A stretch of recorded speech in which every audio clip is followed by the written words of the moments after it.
Hello friends, ફરી એકવાર સ્વાગત છે તમારું ભૌતિક વિજ્ઞાનના વિડિયો લેક્ચરની અંદર. લાસ્ટ વિડિયો લેક્ચરમાં આ ચેપ્ટરના તમામ થિયરિટિકલ પોર્શન આપણે ક્લિયર કરી નાખ્યા હતા. મેં તમને કીધું હતું આ ચેપ્ટરને લગતા કેટલાક ન્યુમેરિક્સ છે, એટલે કે દાખલાઓ, આમાં આપણે ચર્ચા કરશું. હવે છેલ્લા ઉદાહરણના દાખલાઓ અને સ્વાધ્યાયના દાખલાઓ બાકી છે.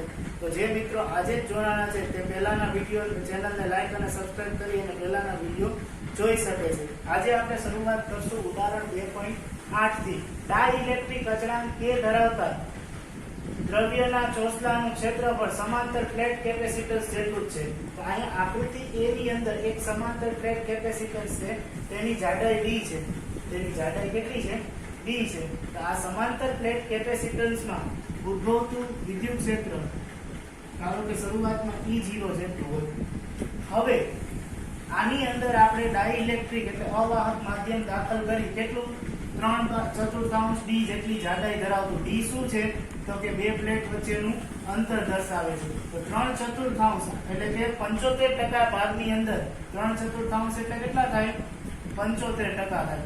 તો 75% ભાગની અંદર આપણે ડાઇલેક્ટ્રિક માધ્યમ છે એ દાખલ કર્યું, બરાબર. બાકીના ભાગનો જે બાકીનો ભાગ છે એમાં ડાઇલેક્ટ્રિક માધ્યમ દાખલ કર્યું નથી. તો બાકીના ભાગનું અંતર ધારો કે d ડેશ હોય, તો કુલ અંતર કેટલું છે? d. તો d ડેશ બરાબર શું થાય? તો કે d માઈનસ આટલું અંતર બાદ કરવું પડે ને, તો મને આટલા ભાગનું અંતર મળે ને. d dash is equal to d minus t. t કેટલું છે? તો કે 3/4 d. તો d માઈનસ 3/4 d. તો આમ કે ઓલું થઈ જાય, ગુણી જાય, એટલે 4d માઈનસ 3d છેદમાં 4 એટલે d/4. d ડેશ બરાબર કેટલું આવ્યું? d/4. ડાઇલેક્ટ્રિક માધ્યમ દાખલ કરતા આટલા ભાગની અંદર વિદ્યુત ક્ષેત્ર ઉદ્ભવતું નથી. તો બાકીના ભાગમાં ઉદ્ભવતું વિદ્યુત ક્ષેત્ર ડાઇલેક્ટ્રિક માધ્યમના કિસ્સામાં આપણે એક સૂત્ર આવું થઈ ગયા હતા, k = ε0/e. તો e ના આમ લઈ જાઓ, બરાબર. તો e શું આવશે? ε0/k થયું. તો બાકીના ભાગમાં અહીંયા ઉદ્ભવતું વિદ્યુત ક્ષેત્ર E0 બરાબર શું થશે? તો કે E E0 ના છેદમાં k જેટલું. વિદ્યુત ક્ષેત્ર કેટલું થશે? E0 છેદમાં k જેટલું. તો હવે પહેલા આપણે ડાઇલેક્ટ્રિક માધ્યમ દાખલ કર્યું નહોતું, હવે આપણે ડાઇલેક્ટ્રિક માધ્યમ દાખલ કર્યું. તો પહેલા બે પ્લેટ વચ્ચે ઉદ્ભવતો વિદ્યુત સ્થિતિમાનનો તફાવત, બરોબર. ડાઇલેક્ટ્રિક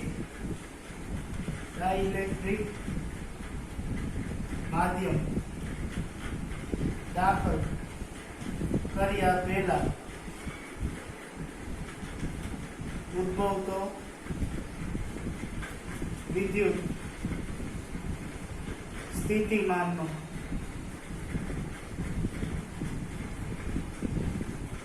તફાવત V0 બરાબર. આપણે આ કઈ આવું સૂત્ર હતું ને, E0 * d. હવે આટલા ભાગની અંદર તમને ખબર છે V0 E0 * d થાય, પરંતુ ડાઇલેક્ટ્રિક માધ્યમ દાખલ કર્યા પછી ડાઇલેક્ટ્રિક માધ્યમ દાખલ કર્યા પછી વિદ્યુત સ્થિતિમાનનો તફાવત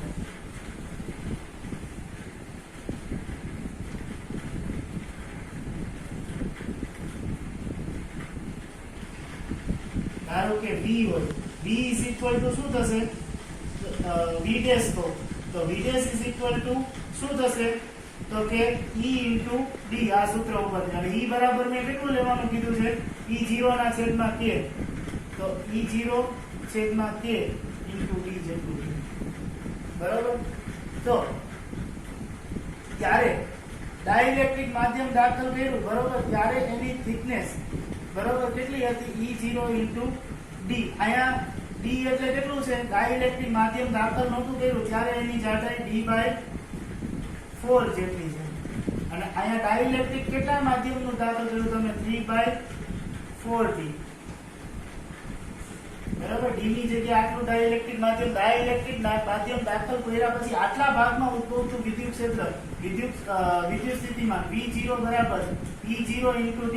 તો આટલા ભાગમાં D કેટલું છે 3/4D જેટલું, અને આટલા ભાગમાં D કેટલું છે તો કે D/4 જેટલું. તો ડાઇલેક્ટ્રિક માધ્યમ દાખલ કર્યા પહેલા બરાબર બાકીના ભાગનું આટલા ભાગનું તે વિદ્યુત સ્થિતિમાનનો તફાવત છે E0 * D સૂત્ર ઉપરથી E0 * D/4 જેટલો થાય. અને હવે ડાઇલેક્ટ્રિક માધ્યમ દાખલ કર્યા પછી કેટલા 3/4D માધ્યમની અંદર આપણે ડાઇલેક્ટ્રિક માધ્યમ દાખલ કર્યું ત્યારે વિદ્યુત સ્થિતિમાનનો તફાવત આ સૂત્ર E0 ની જગ્યાએ E અને D ની જગ્યાએ 3/4 * D જેટલું થશે. તો કુલ વિદ્યુત સ્થિતિમાનનો તફાવત કુલ વિદ્યુત સ્થિતિમાનનો તફાવત બેનો સરવાળો V શું થશે V + V'. હવે આપણે શોધવાનું શું છે કે આ ડાઇલેક્ટ્રિક માધ્યમ દાખલ કર્યું તો આ સમાંતર પ્લેટ કેપેસિટન્સમાં શું ફેરફાર થશે. કેપેસિટન્સ C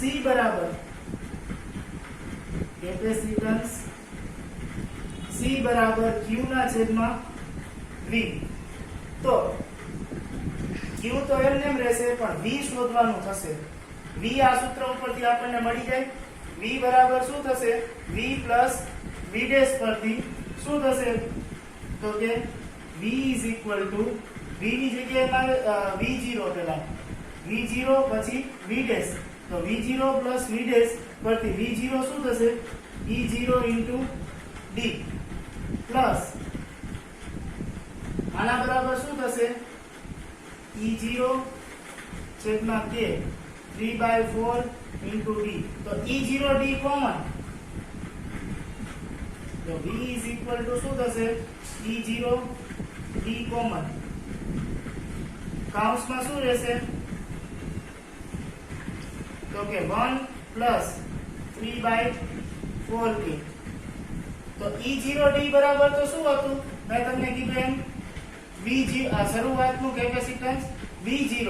તો V0 V0 કૌંસમાં આને લસા લઈ લો 4K + 3/4 બરાબર ને. લસા લીધો મેં, અહીંયા 4K ગુણી જાય બરાબર, અહીંયા 4K ગુણાય બરાબર. તો છેદમાં શું થઈ જાય કટ થઈ જાય K બરાબર, એટલે 4/4 બરાબર. એ શું આવશે તમારો લસા આવશે બરાબર. તો આની અંદર 4K ને મેં લસા લઈ લીધો બરાબર. તો 4K આમ ગણી જાય, આના છેદમાં છે 4K. તો હવે આ V ની કિંમત આ જે કેપેસિટન્સ નું સૂત્ર છે એમાં મૂકવું એટલે કેપેસિટન્સ C બરાબર શું થશે આની અંદર કિંમત મૂકું Q / V0 કૌંસમાં શું થશે તો કે 4K + 3/4K છેદનો છેદ અંશમાં. તો C = 4K / 3 Q ના છેદમાં V0. Q ના છેદમાં V0 ને C0 કહેવાય. શું કહેવાય C0. આના બરાબર જ્યાં C0 બરાબર Q ના છેદમાં V0 થાય. તો C = 4K ના છેદમાં 4K + 3 * C0. આ જવાબ. આટલો કેપેસિટન્સમાં શું થશે ફેરફાર થશે. કઈ નથી મિત્રો, હજી એકવાર ધ્યાન કે અહીંયા એક કેપેસિટર છે. કેપેસિટન્સની અંદર 3/4D જેટલા માધ્યમ ધરાવતું ડાઇલેક્ટ્રિક માધ્યમ છે, ડાઇલેક્ટ્રિક જે પ્લેટ છે એ દાખલ કરી. આ ડાઇલેક્ટ્રિક પ્લેટનું કેપેસિટર આ ક્ષેત્રફળ છે આ સમાંતર પ્લેટ કેપેસિટર જેટલું છે. પ્લેટની જાડાઈ 3/4 જેટલી D જેટલી છે, એટલે આટલી જાડાઈ 3/4 D જેટલી. તો બાકી ભાગની જાડાઈ કેટલી થાય તો કે D' જેટલી હોય. તો D' શું થાય તો કે આટલો ભાગ છે એની જાડાઈ D માંથી કુલ જાડાઈ D છે એમાંથી 3/4D બાદ કરો એટલે D/3D/4 બાદ કરો એટલે D/4 જેટલી થાય. હવે શરૂઆતમાં આ પ્લેટ કેપેસિટન્સમાં ઉદ્ભવતો વિદ્યુત સ્થિતિમાન સ્થિતિમાનનો તફાવત V0 બરાબર શું હોય E0 * D હોય તો E0 શું છે શરૂઆતમાં ઉદ્ભવતું વિદ્યુત ક્ષેત્ર છે પછી ડાઇલેક્ટ્રિક માધ્યમ દાખલ કરો ત્યારે ઉદ્ભવતું કેપેસિટન્સ આ સૂત્ર ઉપરથી E = E0 ના છેદમાં E ઉપરથી E ને મેં સૂત્રનો કરતા બનાવ્યો E ના છેદમાં K થયું હવે ડાઇલેક્ટ્રિક માધ્યમ દાખલ કર્યા પહેલા એટલે કે આ દાખલ નહોતું કર્યું એ પહેલા આટલા ભાગમાં ઉદ્ભવતું વિદ્યુત સ્થિતિમાનનો તફાવત V0 = E0 * D D કેટલું છે અહીંયા D/4 છે તો હવે ડાઇલેક્ટ્રિક માધ્યમ દાખલ કરું ત્યારે D કેટલું થઈ જાય 3/4 * D જેટલું થઈ જાય તો કુલ વિદ્યુત સ્થિતિમાનનો તફાવત મેં શું કર્યું તો કે આ બંનેનો V0 અને V' નો બેનો સરવાળો કર્યો અને એની કિંમત છે એનો જે જવાબ આવ્યો એની કિંમત આ કેપેસિટન્સમાં શું ફેરફાર થાય શોધવાનું એની અંદર મૂક્યું તો એની અંદર મૂકતા મને આ જવાબ આવ્યો હવે પછીનો જે દાખલો છે એ આપણે જોડાણ ઉપર આધારિત છે કે આકૃતિમાં દર્શાવ્યા પ્રમાણે 10 માઇક્રોફેરાડેના આ બધાય ચારે કેપેસિટર 10 માઇક્રોફેરાડેના છે એને 500 વોલ્ટની બેટરી સાથે કોની સાથે જોડેલા છે 500 વોલ્ટની બેટરી સાથે તો આ નેટવર્કનું સમતુલ્ય કેપેસિટન્સ તો પહેલા જોડાણ સમજી તો જો આ 1 2 અને 3 એક જ લાઈનમાં જોડાયેલા છે એટલે આવી રીતના C1 C2 C3 ત્રણેય એક જ લાઈનમાં જોડાયેલા એટલે એ શ્રેણી જોડાણમાં થશે અને આ અહીંથી દિશા બદલાય છે એટલે C4 છે એ કેવા જોડાણમાં થશે એની હારે સમાંતર જોડાણમાં થશે એની હારે આપણે 500 વોલ્ટની બેટરી જોડેલી છે એનાથી ચાર્જ કરી છે બરાબર બેટરી કેટલી છે 500 વોલ્ટની બરાબર તો પહેલા એનું સમતુલ્ય કેપેસિટન્સ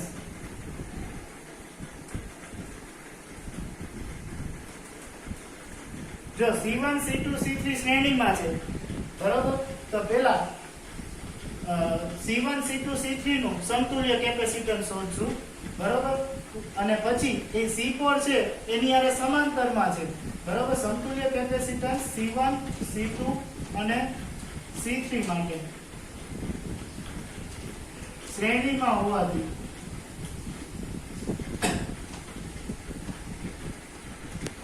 શું થાય શ્રેણી જોડાણનું સૂત્ર મેં શોર્ટકટ લખાયું હતું CS =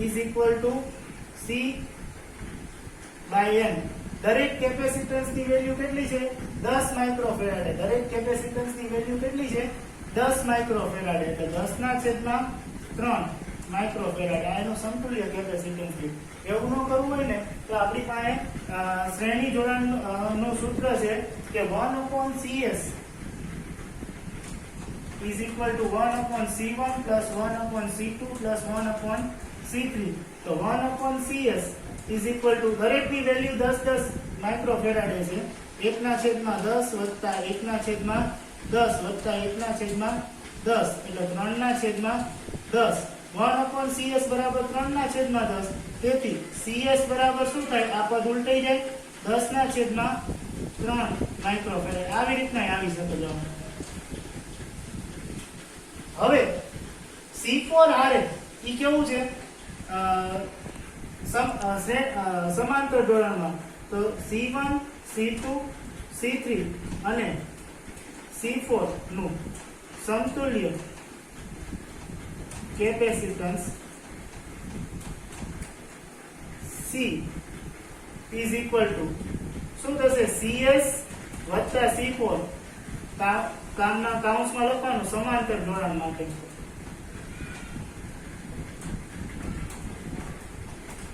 શું થશે CS કેટલું આવ્યું 10/3 અને આની વેલ્યુ C4 ની વેલ્યુ કેટલી છે 10 એટલે 10 30 10 + 30 / 3 એટલે 40/3 માઇક્રોફેરાડે આ ત્રણેયનું શું થયું સમતો કઈ નથી મિત્રો ખાલી સૂત્ર ઉપરથી છે 1/CS is equal to 1/C1 C2 C3 તો C1 ના આ કિંમત છે દરેકની 10 માઇક્રોફેરાડે આ ત્રણેય એક જ લાઈનમાં જોડાયેલા હોવાથી તે શ્રેણી જોડાણમાં થશે શ્રેણી જોડાણ માટે સમતુલ્ય કેપેસિટન્સ નું સૂત્ર આ થાય. એની હારે C4 છે એ સમાંતર જોડાણમાં છે. સમાંતર જોડાણમાં તમને ખબર છે બંને કેપેસિટન્સ નો શું થાય?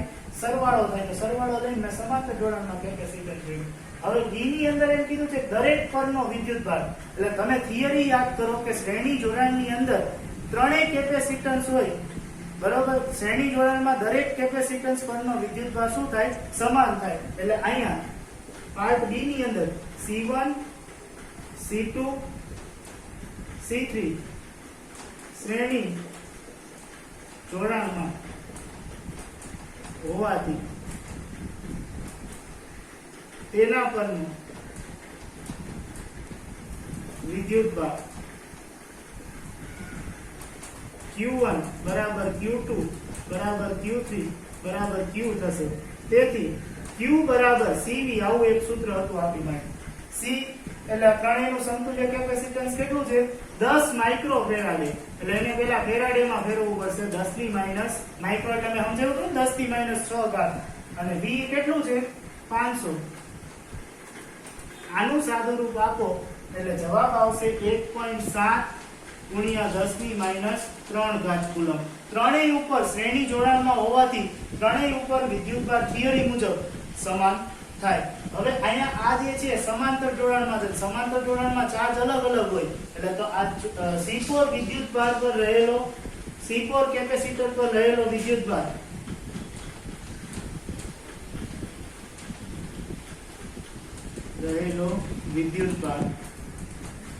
શું થશે? સૂત્ર Q4 is equal to C4 into V. આ જ સૂત્ર, બરાબર? Q is equal to CV વાળું. અહીંયા C4 into V. C4 કેટલું છે? દરેકની વેલ્યુ 10 માઇક્રોફેરાડે એટલે 10 ની માઈનસ 6 ઘાત. અને V કેટલું છે? 500. આનું સાદુરૂપ આપો એટલે 5 ગુણ્યા 10 ની માઈનસ 3 ઘાત કુલમ જવાબ આવે. મિત્રો દાખલામાં કઈ નથી હોતું, ફક્ત સૂત્ર યાદ રાખવાની. પહેલા તમને સમતુલ્ય પ્લેટ કેપેસિટન્સ પૂછ્યું છે, તો સમતુલ્ય પ્લેટ કેપેસિટન્સમાં તમને જોડાણ યાદ હોવું જોઈએ. આ 1 2 અને 3 ત્રણેય એક જ વાયર દ્વારા જોડેલા છે. આ અલગ વાયરથી જોડાયેલો છે. એટલે આ એક જ વાયર દ્વારા જોડાયેલા હોવાથી તે શ્રેણી જોડાણમાં થશે. તો પહેલા C1 C2 અને C3 નું સમતુલ્ય કેપેસિટન્સ શ્રેણી જોડાણ માટે શોધી નાખ્યું. C4 છે એની હારે સમાંતર જોડાણમાં, પછી સમાંતર જોડાણમાં મેં સમતુલ્ય કેપેસિટન્સ શોધી નાખ્યું. પછી તમને વિદ્યુતભાર પૂછ્યો છે, તો શ્રેણી જોડાણમાં દરેક કેપેસિટર ઉપરનો વિદ્યુતભાર સમાન હોય તો Q1 બરાબર Q2 બરાબર Q3 બરાબર Q થાય. Q બરાબર CV ફોર્મ્યુલા. C કયો લીધો? શ્રેણી જોડાણ માટે અહીંયા 10/3 અને ગુણ્યા 500 એટલે 1.7 ગુણ્યા 10 ની માઈનસ 3 ઘાત આવી. બરાબર? સમાંતર જોડાણમાં વિદ્યુતભાર અલગ અલગ હોય એટલે ચોથું એક જ સમાંતર જોડાણ તો તેના ઉપરનો વિદ્યુતભાર C4V કરીને ચોથા વિદ્યુતભાર માટે શોધો. આના જેવો જ મિત્રો દાખલો, હવે ઉર્જા ઉપર આધારિત દાખલો છે, એ ઉદાહરણ 2.10 છે, એ આપણે અત્યારે ચર્ચા કરીશું. ઉદાહરણ 2.9 ની અંદર 900 પાઇકોફેરાડેના એક કેપેસિટરને 100 વોલ્ટની બેટરીથી ચાર્જ કરવામાં આવે. આ કેપેસિટન્સ C બરાબર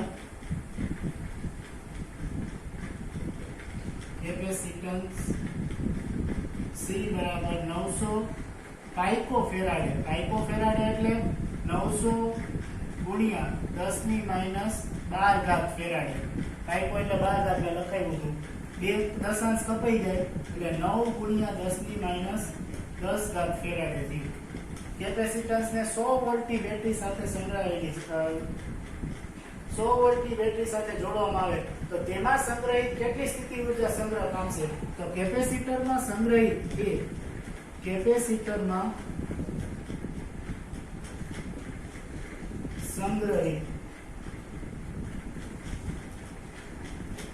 સ્થિતિ ઊર્જા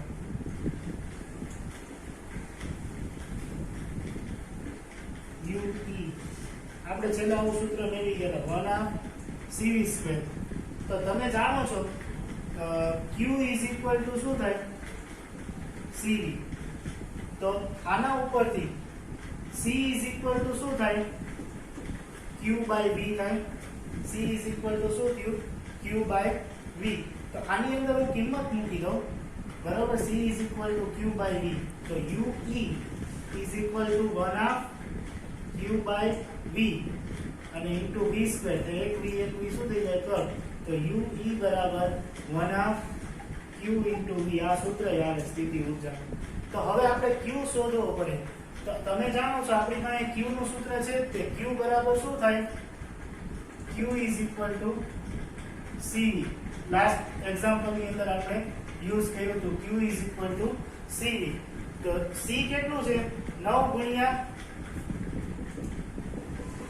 10 ઘાત અને v કેટલું છે? 100 એટલે 10 નો વર્ગ 9 ગુણ્યા 10 ઘાત 10 નો વર્ગ ઘાતાંકનો સરવાળો કરી -10 + 2 એટલે 9 ગુણ્યા 10 - 8 ઘાત કુલમ આ વિદ્યુત ભાર. તો સંગ્રહિત સ્થિતિ ઊર્જા UE આપણી પાસે સૂત્ર ઊભું થયું. UE બરાબર શું થશે? 1/2 q ની જગ્યાએ 9 ગુણ્યા 10 - 8 ઘાત અને v એટલે કેટલું થયું? v 100 vote. યસ, 100 એટલે 10 નો વર્ગ પાછો, બરાબર. એટલે આમાંથી ને 2 ઘાત ઓછી થાય એટલે 1/3 9 ગુણ્યા 10 - 6 ઘાત થયું. 9 નું અડધું કરો એટલે 4.5 ગુણ્યા 10 - 6 ઘાત જો યુ. આ પહેલાનો આન્સર. પાર્ટ એ સીધું જ સૂત્ર છે 1/2 cv². cv² ઉપરથી આ સૂત્ર તમે બનાવી શકો 1/2 qv. cv² માં કિંમત મૂકી શકો. c બરાબર આ લઈ લો 9 ગુણ્યા 10 - 10 ઘાત, બરાબર ને v² એટલે 10 નો આ જે રહ્યો 10 નો વર્ગ એટલે 10 ની આમાં કિંમત મૂકો ડાયરેક્ટ. તો 1/2 c એટલે 9 ગુણ્યા 10 - 12 ઘાત, બરાબર. અને v² એટલે 10 ના વર્ગ એનો વર્ગ એટલે 10 ની 4 ઘાત. આમાં કિંમત મૂકી પણ તમે આન્સર છે એ તમે લાવી શકો, બરાબર. આની અંદર તમે કિંમત મૂકી અને આન્સર લાવી શકો. પણ ચોપડીમાં આ રીતના છે q/cv² કરી અને આનો જવાબ છે એ લોકો લઈ આવેલા. c બરાબર તમે શું મૂકી શકો? જો 1/2 c એટલે 9 ગુણ્યા 10 - 10 ઘાત અને v² એટલે 10 ની 4 ઘાત. 9 નું અડધું 4.5 ગુણ્યા 10 માંથી 4 એટલે -6 ઘાત. આવી ગયો જવાબ. અહીંથી ને ડાયરેક્ટ કિંમત મૂકી અને તમે આન્સર છે એ લાવી શકો છો. આ પાર્ટ A નો સોલ્યુશન છે અને આ સૂત્ર બનાવ્યું એના ઉપરથી જવાબ છે ટેક્સ્ટબુક મુજબ. હવે પાર્ટ B ની અંદર બેટરીને દૂર કરી નાખવાની. બીજો તમે 900 પાઇકોફેરાડ એનું કેપેસિટન્સ જોડો, બરાબર. કેપેસિટર જોડતા ચાર્જ કેટલો થઈ જશે? q/2 અડધો થઈ જાય. આપણે વિદ્યુત પ્રેરણમાં જોઈ ગયા હતા આગળ કે બે વાહકને એકબીજા સાથે જોડો, પ્રેરણ ક્યારે થાય કે બેયમાં ચાર્જ ઇક્વલ થઈ જાય તો બંને એકબીજાથી શું કરે? અપાકર્ષણથી આમ દૂર જાય, બરાબર. અને ત્યારે છે એ પ્રેરણની ઘટના ઉદ્ભવ. તો બેયમાં ચાર્જ છે પ્રેરણની ઘટના મુજબ શું થઈ જાય? આમાં q/2 જેટલો ચાર્જ, બે પ્લસ અને માઇનસ બે અડધા ચાર્જ આની અંદર આવે. તો આની અંદર હું q/2 મૂકું પાર્ટ B ની અંદર 900 પાઇકોફેરાડ એનું 900 પાઇકોફેરાડ એનું. બીજું કેપેસિટર જોડતા તેમાં સંગ્રહિત સ્થિતિ ઊર્જા UE 1/2. q તો કેટલું થઈ જવાનું? આકૃતિમાં દર્શાવ્યા મુજબ મેં સમજાવ્યું q/2. તો q/2 into v. બે બાર નીકળી જાય એટલે UE is equal to 1/2. આ બે ગુણી જાય 2 ને 4 તો 1/4 q into v થયું. તો q કેટલું છે? 1/4. q કેટલું આપણે શોધ્યું? 9 ગુણ્યા 10 - 8 ઘાત અને v કેટલું છે? તો કે 100, બરોબર. 100 એટલે આનું 10 - 6 ઘાત થઈ જાય અને 9 ને 4 આરે ભાગો એટલે 2.25 ગુણ્યા 10 - 6 ઘાત જૂલ જેટલી ઊર્જા થઈ જાય. આ બીજા પાર્ટનું સોલ્યુશન, બરાબર. કઈ નથી મિત્રો, સૂત્ર ઉપરથી છે આવી રીતના તમે સોલ્વ દાખલાઓ કરી શકો. આજના વિડિયો લેક્ચરમાં આટલું કાપી છે મિત્રો. રક્ષાબંધન આવે, દરેકને હેપી રક્ષાબંધન.